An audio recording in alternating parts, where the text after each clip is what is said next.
ඉන්දියාවේ බටහිර මුහුද ස්කෑන් කරනවා. මොකද්ද මේ ඉන්දියාවේ බටහිරින් හම්බ වෙන්නේ? රාජමාලිගාවක් හැදෙනවා. අපේ යාපහ සිංහයින්ගෙත් මෙහෙම, ඒ මාලිගාවේ සිංහයින්ගෙත් මෙහෙම, සීගිරේ සිංහයින්ගෙත් මෙහෙම. දැන් ඉන්දියාවේ ලොකු ප්‍රශ්නයක් තියෙනවා. මොකද කරන්නේ? වැඩේ හරියන්නේ නැහැ. එතකොට හොඳ නැහැ කියලා ආයේ සඳහා වේදන් කරපු සල්ලි අනුපත කරපු යාපෘති සල්ලි ඉවරයි. එතෙන් නවත්තුවා. නමුත් වාසනාවකට යම් කිසි ඇමරිකානුවෙක් විසින් බුද්ධ ධර්මයට සහ සිංහල ජාතික ආදරයෙන් සුදු මහත්තයෙක් විසින් වීඩියෝ කරා. අන්තර්ජාල මුදා හැරියා. ඒ මාලිගා සංකීර්ණය හේතුව තියෙනවා. ඉතින් සමහර වහනවා කො සාක්ෂි කියලා විජේට එහා. අයියෝ එන්න පෙන්නන්න. මේ ඔබගේ මුතුන් මිත්තන්ට අපහාස කළා ඇති. අපි සෑහෙන ඈත කාලෙක ඉඳන්. එතකොට අර මුහුද යට අඩි 4000ක් යට තියෙන එක මෑන්හටන් දූපත වගේ විශාලයි ඇමරිකාව. යන්න අන්තර්ජාලයට ගිහලා සර්ච් කරා. මේ පොළවේ තියෙන දේ. ඒක කවුද හැදුවේ? ඒ හෙළ අපි මේ පොළවේ පය ගහලා ඉන්නේ රත්මලා ආශ්‍රය වුණාට අපි පය ගහලා ඉන්නේ රුහුණු බීලි මායාවලින් මායා නගරක. මේ විශ්වකර්ම හිටියේ නේද? මායා හිටියේ නේද?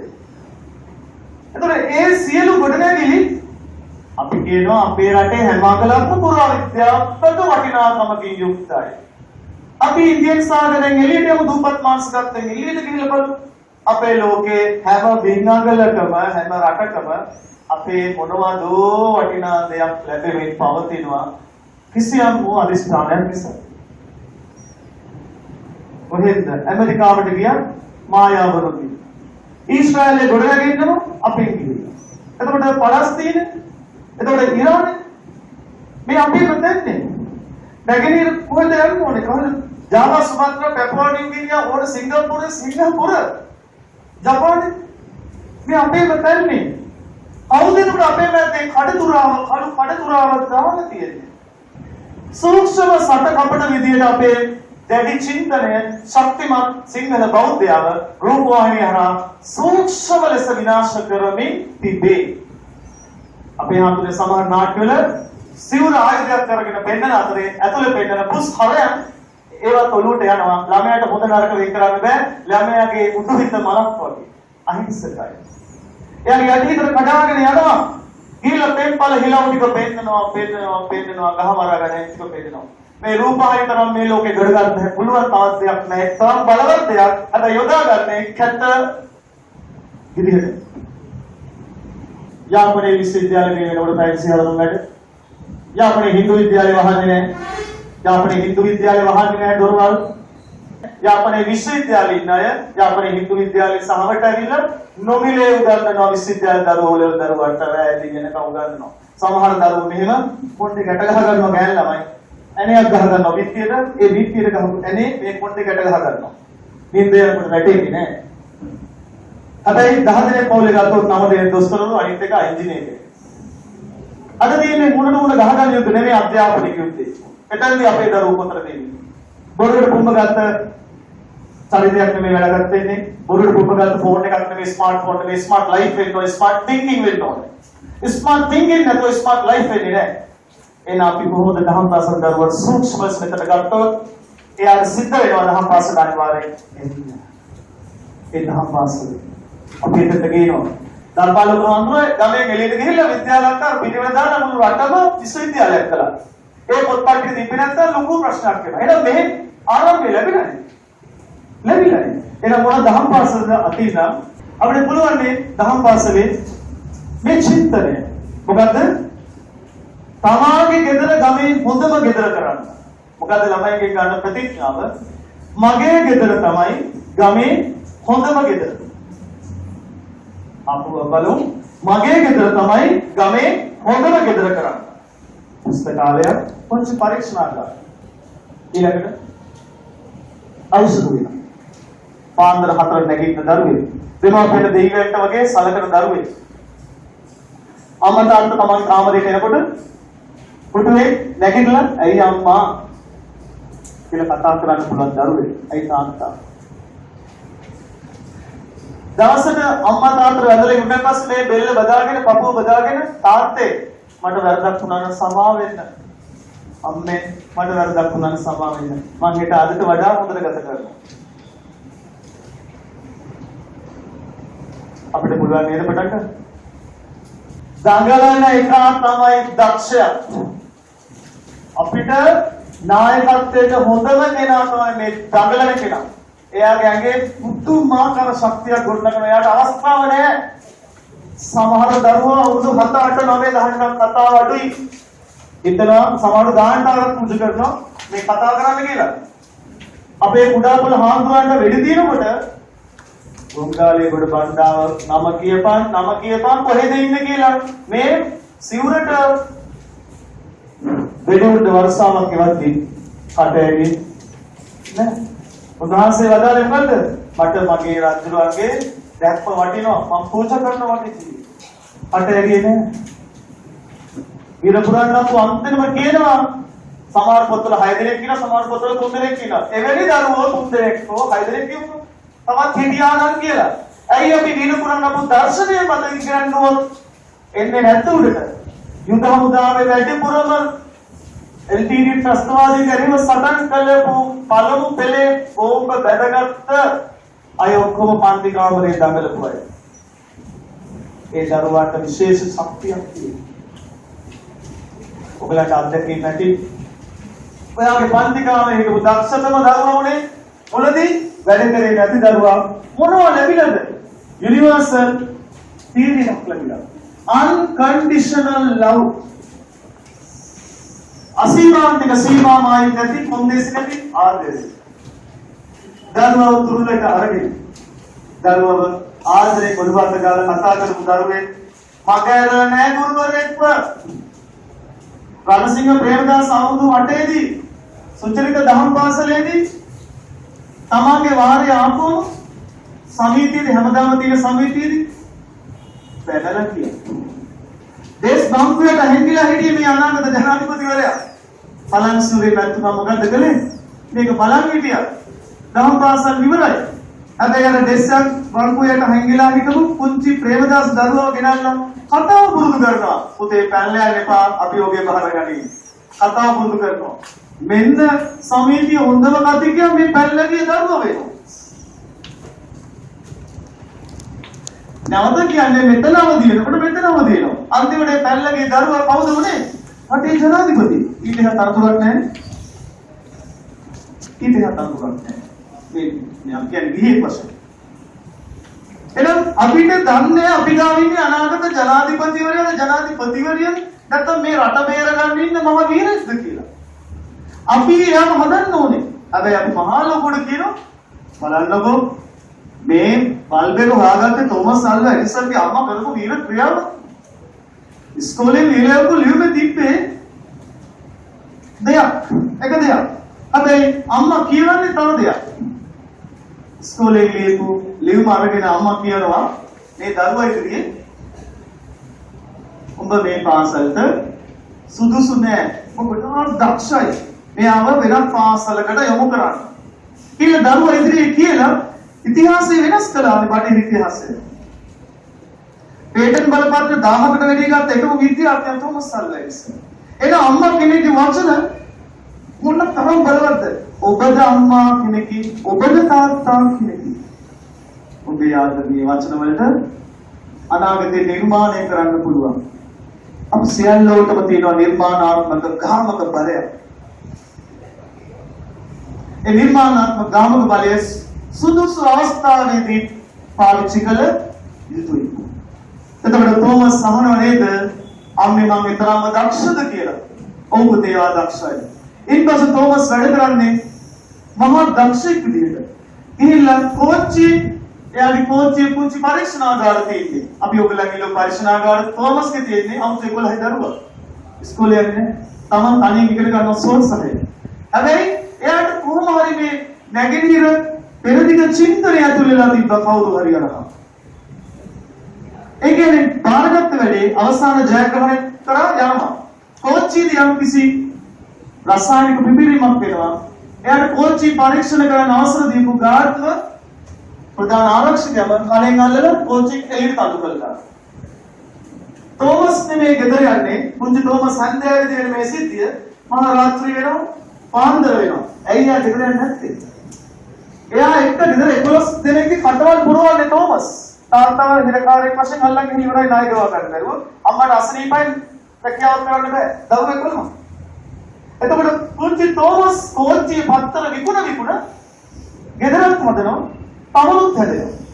දැන් කඩිනුත් අල්ලලා එළියට දාලා. අපේ අය නම් මේ වෙනකොට පුරුදු වෙලා තියෙනවා එක්ක කල්තර පාලම ගාවට යන්න. එක්ක කැලණි පාලම. නැත්නම් කොස්පල යනවා. නැත්නම් ඔය දින ලරුවක් මොකක්ද මිලද ගන්න. මොකද්ද මේ උනේ? ප්‍රශ්න වලට ඒ පැල්ලේ යන පුරුදු වෙ කොහෙන්ද? දහම් පාසලෙන් ඈත් වීම නිසා. තෝමස් දහම් පාසල ගිහලා තියෙනවා. මේ ආත්මෙ නෙමෙයි මගේ රත්නම් ආචාර්යතුමනි ආචාර්යවරුනි මේ ආත්මෙ නෙමෙයි තෝමස් ආත්මෙ නෙමෙයි ඊට ආත්ම කෝටි ගාණක් දහම් පාසල් ගිහින් තියෙනවා. එයාට පුරුද්දාව. එයා බුදුනේ බඩගින වුණාට පුරුද්ද සංසාර පුරුද්ද බෞද්ධ චින්තන. පෙරදිග චින්තන. එහෙනම් කණෙන් අල්ලලා එළියට දැම්මත් ගෙදර ගිහින් තෝමස් බලන් ඉන්නකොට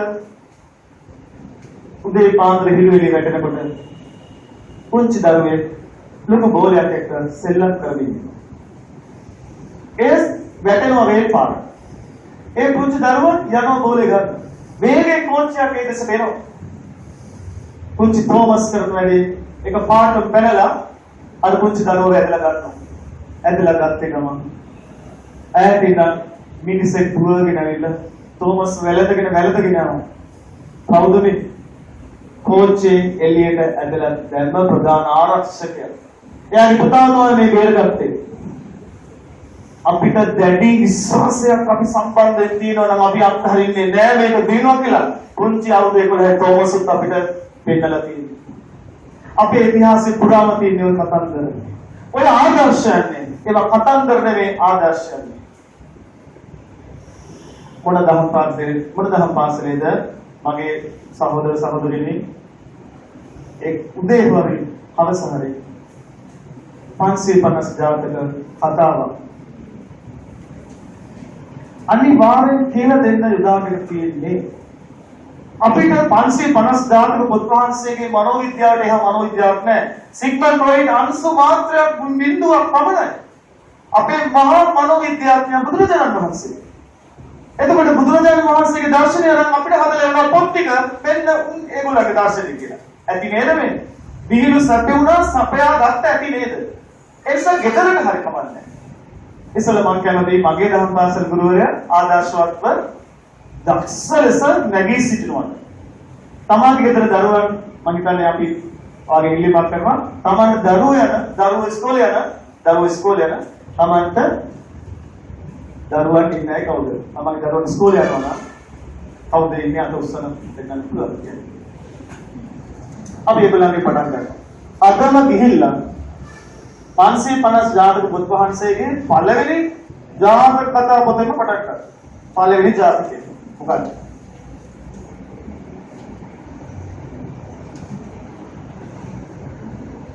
හරි කවුද? අපන්නක ජාතකය. රැවටෙනවද නැත්ද? රැවටෙනවද? අර යක්ෂ වේශයෙන් එන කුමාරවරුන්ට රැවටෙනවද නැත්ද? අපි පටන් ගමු නේද? එහෙනම් හැම ගෙදරකම අද මෙතන තමගේ දරුවෝ ඉන්න ගෙදරක ගෙදර ඉගෙන ගන්න දරුවෝ ඉන්න ගෙදරක අද රැට මෙන්න මෙතන අතකක මේ හිස්සේ මෙන්න මෙතන නළලට අතකක අර ජාතක කතාව මේ ඇසින් මවලා කටින් මවලා දර්ශනය කළ චිත්ත පාරිශුද්ධතාවයේ සහිත මෛත්‍රිය පතුරුමින් මගේ දරුවා මේ කතාව අසාගෙනම නුවණ පහළ වේවා කියලා ප්‍රාර්ථනාව ඇතුලේ තියාගෙන උගන්වන්න පටන් ගන්නවා. ඔබට පුදුම වෙනසක් දැනෙන්නේ. ඔබට පුදුම ධනාත්මක ශක්තියක් ලැබෙයි.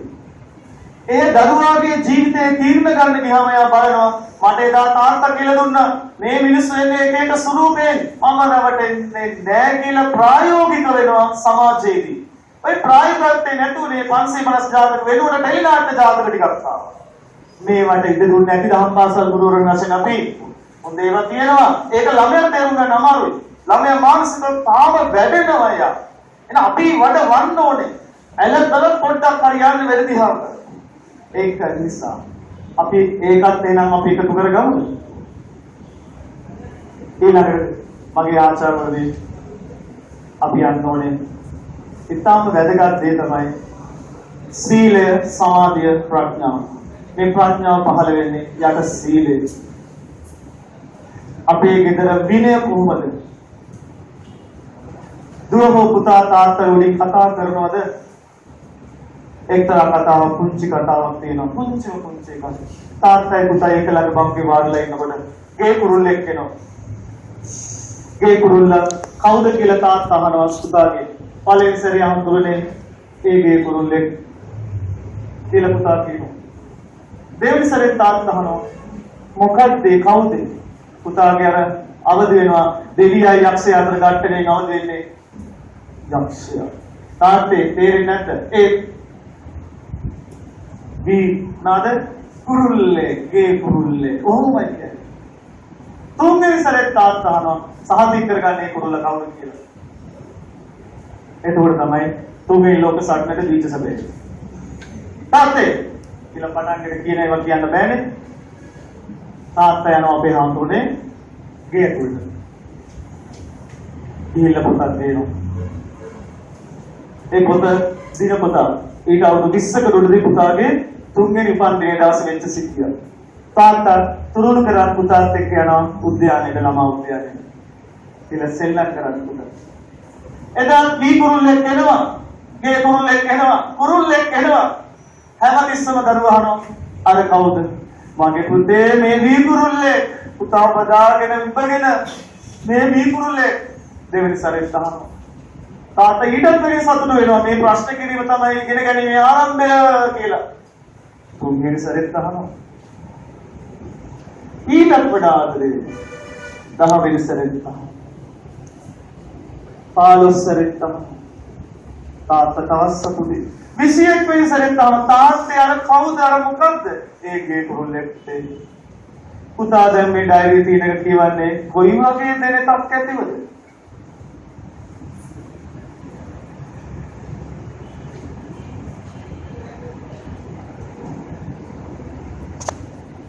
තාත්තා වෙනද ගන්නවා. සමාජයට ඕනේ වෙන්න නේද? අද කාල පරාසය වෙනස් වුණාට ආදරේ ලෝකේ කවදාවත් වෙනස් වෙන්නේ නෑ. වෙනස් වෙන්නේ නෑ. වෙනස් කරන්න බෑ. ඒක නිසා තමයි මහා ප්‍රජාපති ගෝතමිය බුදුරජාණන් වහන්සේ කෙනෙක් පසුව ගමන් කළේ එක අවස්ථාවක විතරයි මේ විශ්වයේ. ඒ මහා ප්‍රජාපති ගෝතමිය පිටුපසින්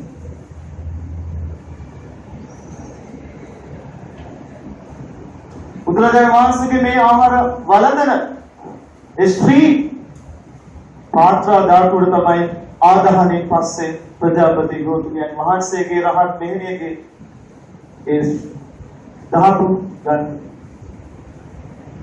අම්මට සලකන විදිය ඔයිට වඩා පෙන්නපු ශාස්ත්‍රවරේ අපි දකින්නේ අම්මට කරදර කරපු ශාස්ත්‍රවරේ. අම්මට උච්චර සලකපු කෙනෙක් පටන් ගත්තේ කරේ කියන්නේ ඇවිල්ලා මුහුදේ පීනලා. ඉවර කරෙත් එහෙමයි. අපි කොහොමද යොදාගත්තේ මෙච්චර කල්? ඉස්කෝලේ තරගෙට දිව්වා ඇති දහම් පාසල විප්ලවයකට භාජනය කරමු. ඔය සුදු වර්ණයේ අර්ථය හිරු එළිය අර්ථයයි. හිරු එළිය හැදලා තියෙන වර්ණ 7කින්. ඒ වර්ණ 7 මොකද තියෙන්නේ? හිතන්න එපා සුදුයි, මැලැටි, කුලැටි, සාමය වෙන්නවා කියලා නෑ. ඔගේ රතුත් තියෙනවා. යුද්ධේ පාටක් තියෙනවා, සාමයේ පාටක් තියෙනවා. අවශ්‍යතාවයේදී අපි යුද්ධයක සූදානම් තේරපුත්තාගේ පරපුර. අවශ්‍ය විටදී අපි නවබුද වැඩක් ගණන් කරන්න සූදානම්. ඔය කියන්නේ ගොඩක් අම්ලලා ගොඩක් සතුටුයි. අපිට සතුටුයි. ඇත්තටම. ඒක එනවා අපිට අපි තියෙනවා නේද? ඒකෙන්ද අපි මේ උගන්වන්නේ. එතකොට අපේ ගෙදර අපේ දහම් පාසල මේ විදිහට ශක්තිමත් වෙනකොට කවුද ශක්තිමත් වෙන්නේ? දරුවා. දරුවා සාධාරණ සාධක. අපි ඉස්සෙල්ලා ගන්නේ Facebook එකේ රට හදන්නේ. ලැජ්ජයි.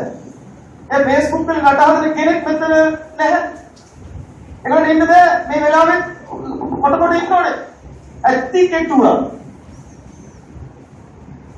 ඇත්ති අපි ආදර්ශයෙන් පෙන්වන්න ඕනේ.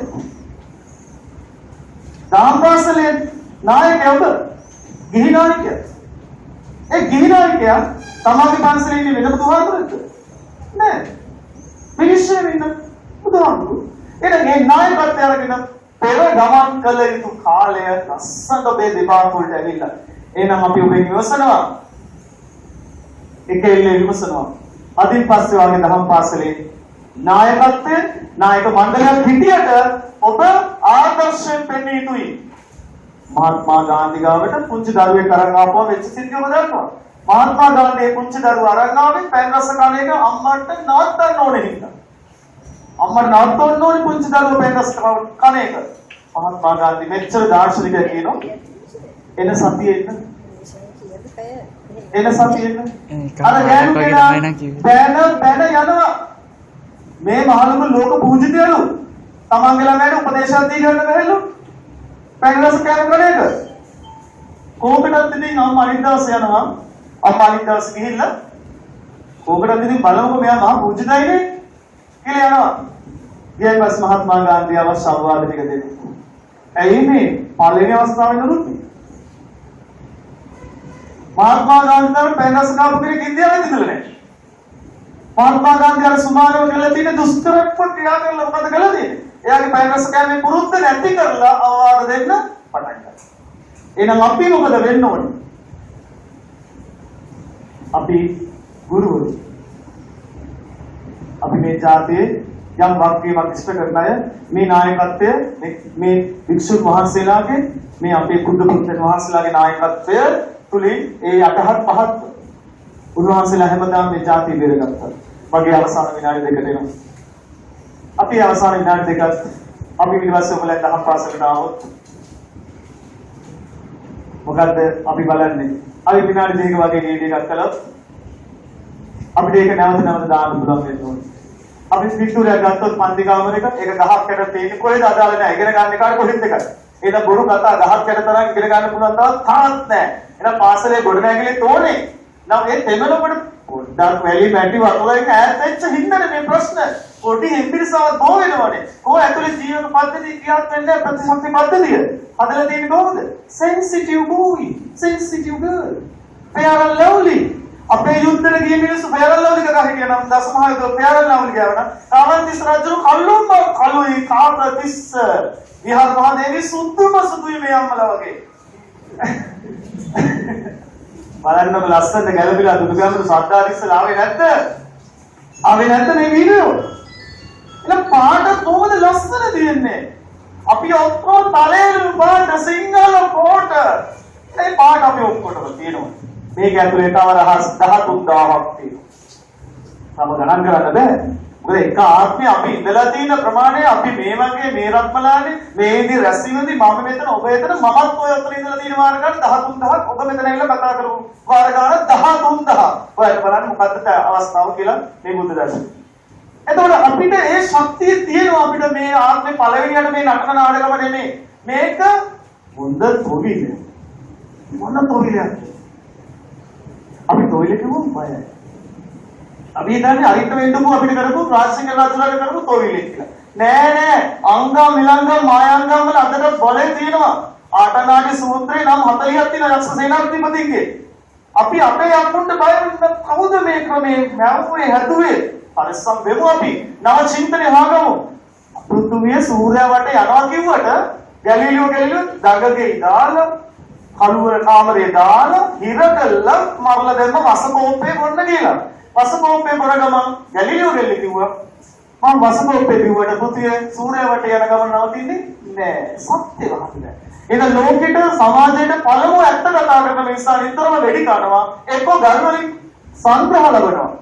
ගල් මුල් වලින් සංග්‍රහ ලබනවා සමාජයට ගොඩාක් දේවල් වලින්. ඒ නිසා ඇම්බර් වෙන්න බෑ අපිට. අපේ කැප්ටන් වලට පුළුවන් මගේ සහෝදරවරුනි 20000කට ඇහෙන්න කතා කරන්න. අපේ පුංචි පද්දුම් බණ්ඩාරාවුඩු වටේ ඉස්සදන් දෙන්නේ ඉස්සෙල්ලා කියපු වීර වාක්‍ය 10000කට ඇසුණා දවස් දෙකක් යනකම් මුළු මහනුවරම බක්තිව්වේ නැත්. අන්න ඒක ව්‍යාපාර මොන ව්‍යාපාරද? අර කොළඹට එන ව්‍යාපාර වගේ නෙමෙයි. නැත්තම් මේ ගම්වල තියෙන සමහර විරුද්ධ ව්‍යාපාර වගේ නෙමෙයි. ඒක ව්‍යාපාර මොකද්ද? ගෙදර බක්තියක් නැතුව විරුද්ධත්වයේ ප්‍රකාශ කරනවා. රජතුමාට පා එහෙව් ජාතියක අපි එහෙව් දාදා විසදාට කතා කරන්න අපි අද මේ හාමුදුරනේ කිසියම් බණගෙදරකට කොහෙට හරි ගියාම ආපිට පොතුනේ දැන් නමස්කාරය කියන්නේ කිව්වම කොහොමද නිශ්ශබ්දතාවය අපේ හාමුදුරනේ දාම්පාසල් ගුරුවරයෙක් ඉන්නතර මේව වෙන්න බෑ මොකද අද පුංචි එකා තමයි මෙහෙම නල්ලේ අත් දෙක තියලා සමහරවිට කියලා කතා කරන්නේ ඉතින් අපි මෙහෙම නල්ල අතර ගන්න ඕනේ රිලුම් පිපිලා වගේ මඩේ කෙලේ ගාපු එතකොට තමයි අපි පිටිපස්සේ ඉන්න මේක අස්සනට අවබෝධ කරගන්න. එහෙනම් අපි මගේ කතාව අවසන් කරන අන්තිම විනාඩියේ අපි ඔයගොල්ලන්ගෙන් අහන්නේ අපි එකතු වෙමුද? සිංහල බෞද්ධ ආගමේ මෑත කාලයක තුන්වෙනි විප්ලවයට සූදානම් වෙමුද? 2018. 1818 මේ 2018. ඔයා ඇවිල්ලා තියෙන හේතුවක් ඇතුව. කෝසල් ඉෆෙක්ට්. හේතුඵල දහම්. මොකද කියන්නේ? අපි කාටවත් ගහන්න යනවද? නෑ. ඔළුවේ. අපේ ශක්තිය අපි අවදි කර ගන්නවා. අපිට දීලා තියෙන දායාදය සිංහල බෞද්ධකම. මොකද කියන්නේ? කලත් අපි දෙයක් හරියටම කරනවා. එකගද? එන මුළු රත්මලාන දහම් පාසල් සංගමයේම ගුරු සංගමයේම මුළු ලංකාවටම හෙන්න ඔව් අපිට පුළුවන් කියලා සත්‍යයෙන් බලන්න. ඔව් අපිට පුළුවන්. අපිට මුළු රත්මලානටම හෙන්න. Yes we can. ඔව් අපිට පුළුවන්. මුළු ලංකාව ධර්මතලයේම හොඳම විශිෂ්ටතම ආදර්ශමත්ම දහම් පාසල් ගුරු සංගමය කවුද? රත්මලානයි